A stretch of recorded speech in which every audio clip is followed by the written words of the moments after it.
So if you've even glimpsed at the news over the past year, you probably heard about the new miracle drug for weight loss. And you may be wondering if this would make sense for you. And the answer is maybe. If you're 30 or more pounds over fat, notice I said over fat, struggling with insulin resistance and weight loss resistance, and diet and lifestyle just aren't working, they're not budging the scale, this could be that push your metabolism needs to start healing and start dropping fat. But it is not all sunshine and butterflies. So I'm going to walk you through how this drug works, its pros and cons, and what you should know if you're considering it. So first of all, what the heck is it? It is a GLP-1 agonist drug, and it's been used historically for diabetes. And it's been sold under the name Ozempic's been for diabetes, and Wegovy is for weight loss. The same thing, it's called semaglutide, and there's actually a couple different GLP-1 agonists. And GLP-1 stands for glucagon-like peptide, which is a hormone released from the cells in the small intestine, and it works on your body in different ways. It helps your body release more insulin when you're eating, so that means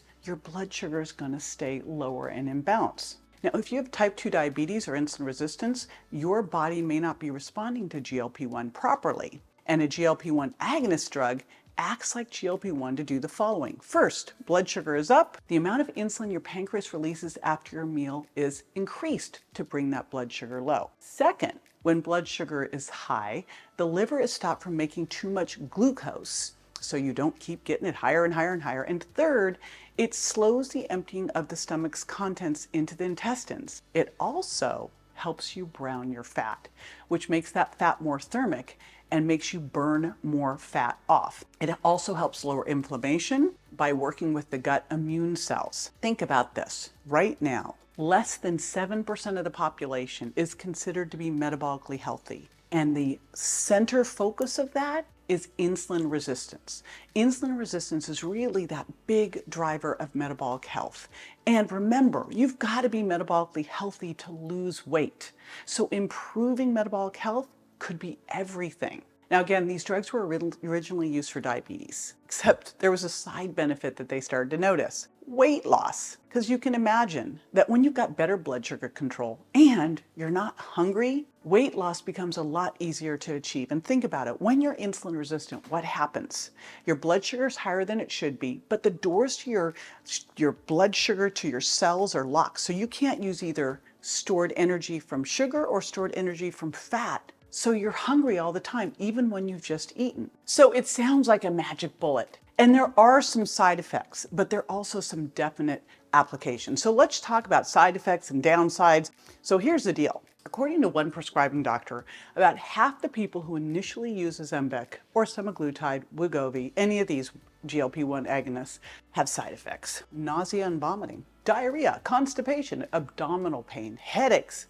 And then there's another one, potential muscle loss. Now, that all sounds not so good. Just as I knew I was going to do this video, I had the opportunity to go sit in an advanced workshop on GLP-1 agonists at the Integrative Healthcare Symposium in New York. And this guy had been successfully prescribing this drug for years with minimal downsides. And when he shared how he got rid of these side effects and when what happened, it was like, oh, this makes so much sense. It really has to do with how you go on this drug. The drug has to be very slowly titrated up on the front end and then very slowly decreased on the back end when you reach your goal health and weight. Next, you got to make sure that you're optimizing protein. Again, I'm going to have you do that no matter what, and adding resistance exercise, that will minimize the muscle loss. Now, here's the important thing with that. If you've got a lot of weight to lose, let's say you've got 50 or more pounds of weight to lose, it's not going to be all fat. There's going to be some fat mass and some lean mass because some of that lean mass is actually supporting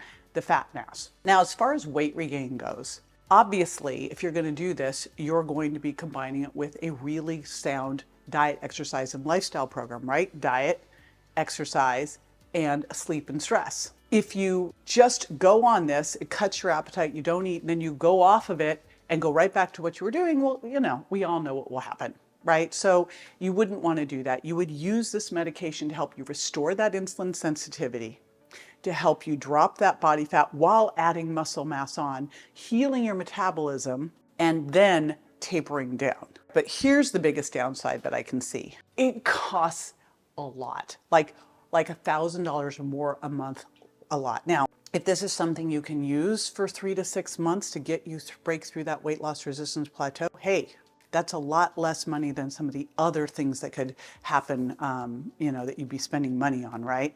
And if you get it compounded, like you combine it with B12, turns out you can get it for a lot less money. Or maybe your medical condition is one that you can get it covered by insurance. So it really depends. That would be you exploring how you would do that. And again, this is all that exploration of, is this right for you? If you follow my content, you'd probably be surprised that I'm excited about this. And I think most people in the nutrition and exercise world, I've been looking at my friends and are like, don't do it. And I'm like, well, I've been working in weight loss resistance for 30 plus years. And obviously, I'm a big proponent of diet, exercise, and lifestyle. But these aren't mutually exclusive from using this medication. And in working in weight loss resistance for over 3 decades, I've seen the struggle out there that it takes to heal your metabolism and lose the weight, and how long it can take to turn things around, and how frustrating and depressing it can be. And so if there's something out there that can help you, give you that edge, help you speed that healing, and help you get through this, break through that weight loss resistance, honestly, I'm all for it. So in my opinion, this is something to consider if you're 30 or more pounds over fat. And really, if that fat is what we call visceral adipose tissue, that VAT fat, because that's that very inflammatory fat. If you have one or more of those metabolic markers, remember at the beginning I said that less than 7% of the population is metabolically healthy, and you have to be healthy to lose fat and build muscle. So if your waist circumference is bigger, if you've got hypertension, if your blood sugar is elevated, if your triglycerides are elevated, if your HDL is low, any of those types of things that make you more insulin resistant, if you feel like you've been doing everything right, and I mean it, come on, let's be honest, everything right, like you are really following a low food intolerance diet, a low sugar impact diet, you're leading protein first, you're eating by the clock, you're doing that exercise, you're getting your resistance training in, you're doing some high intensity interval training, and nothing's happening. You've handled your sleep, you've handled your stress. Here's the deal. Whether you use the medication or not, the strategies I'm going to recommend next, they need to be incorporated.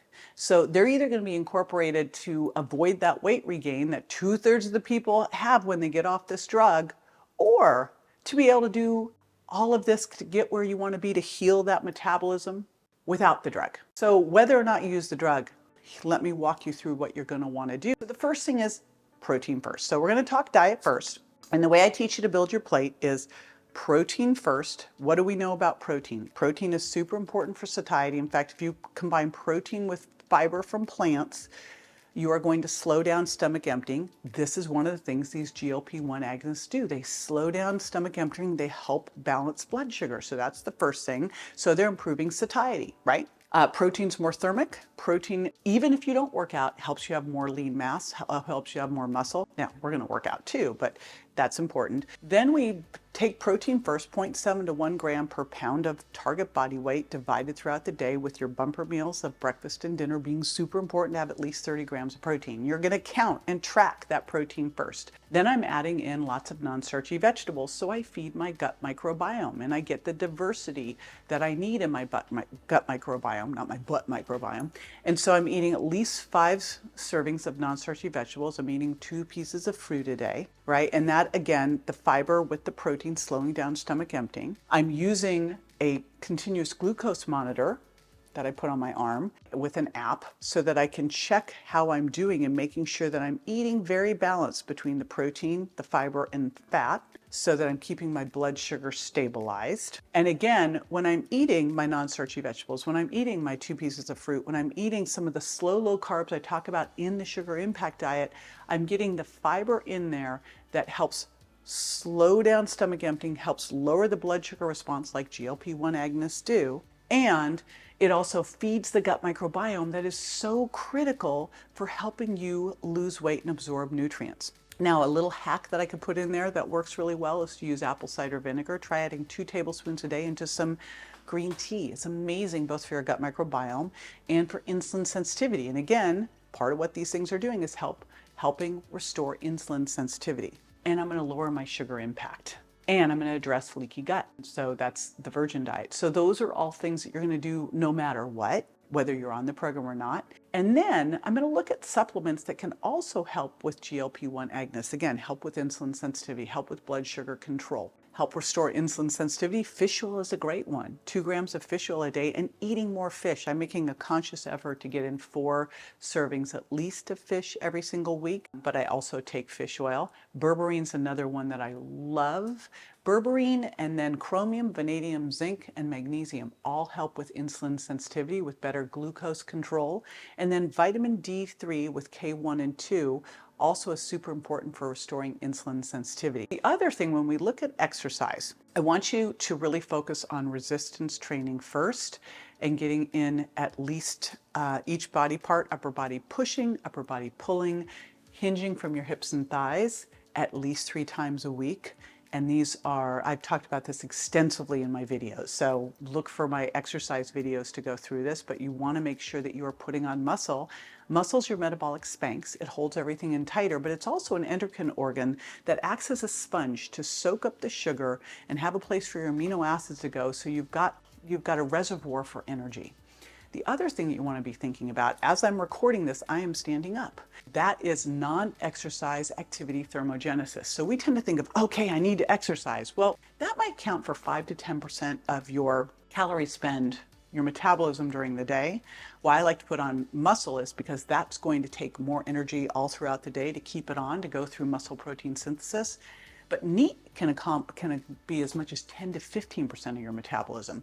And so that is using a standing desk, taking the stairs, parking farther away, getting a dog who looks at you with those eyes and makes you go walk them. You know, all those things to keep you moving more. One of the things that I've been doing lately is we bought a cold plunge, and I do cold plunging a couple times a week because it helps brown your fat.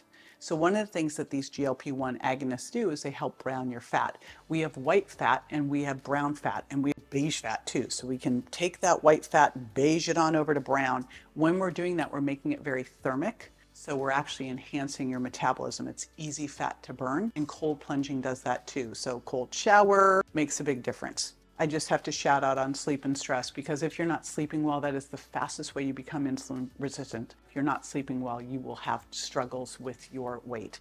And of course, stress plays right into that, often messes up your sleep too, makes you crave more sugar, breaks down muscle, and makes leaky gut. I think that you're always get a lot more help if you're in a community. In fact, they did a study where they showed that weight loss was contagious. You caught it from your friends. I'm saying find a supportive, fitter community to hang out with, and ideally hire a coach, so that you really have someone to keep you accountable and you have a group to keep you accountable.